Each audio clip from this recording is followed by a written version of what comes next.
So recently, we've been hearing about more raids on hotels by the Commission. What precisely is the aim of these raids? Is this a new tactic? There is no trend about raid on hotels. If you have a one-off, it can be a trend.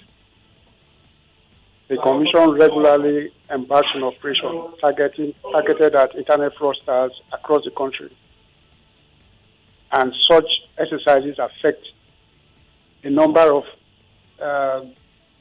other neighborhoods or business premises and private houses. Wherever those suspects are, we can go and take them. So the issue of raiding of hotels cannot be a trend.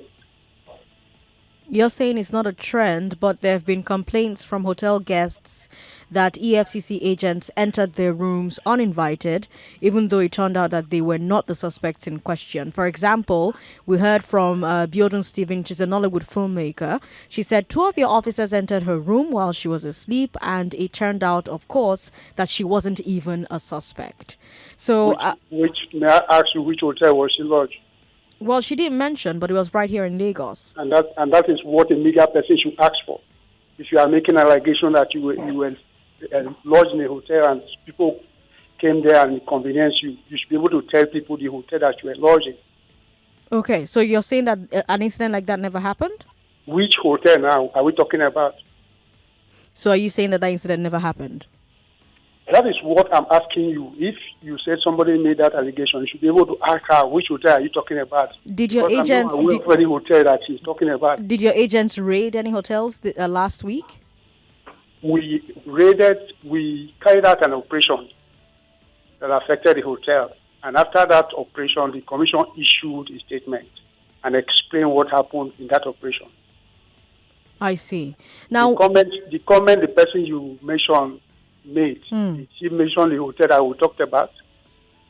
No, that's irrelevant. Because no. Here's why it's irrelevant. No, if you say your home was raided, you should be able to give specific address of where the raid was executed. EFCC is not the only agency fighting crime in this country. Any agency could have carried out exercise. So we should know the hotel that she's talking about. Okay, here's why that question is irrelevant. Which hotel is it? Which hotel isn't it?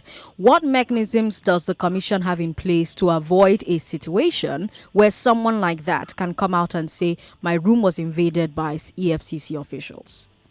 First of all, the terminology that you are using does not apply to the Commission. Okay. We don't invade hotels or invade anybody's home. Okay. People talk about breaking or that. Which hotel have you seen in this country that anybody broke in? If the EFCC, for instance, just give an example, breaks into a hotel, using that your word break, in this era of social media, you will see pictures of damaged doors and everything.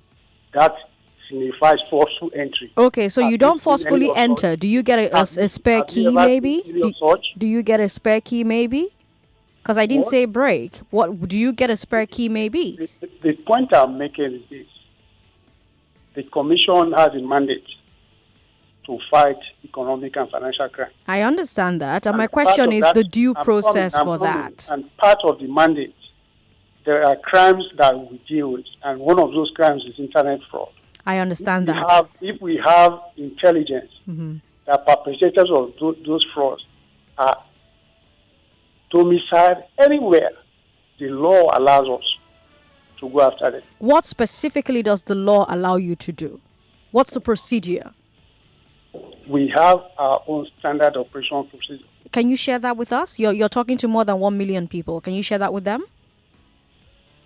That is specific to us as an agency. You have intelligence. You verify your intelligence. If you need to make arrests, you make arrests in the course of your investigation. And there is no law that stops us from going to any premises to effect arrest if we have sufficient evidence that a suspect is domiciled in that premises.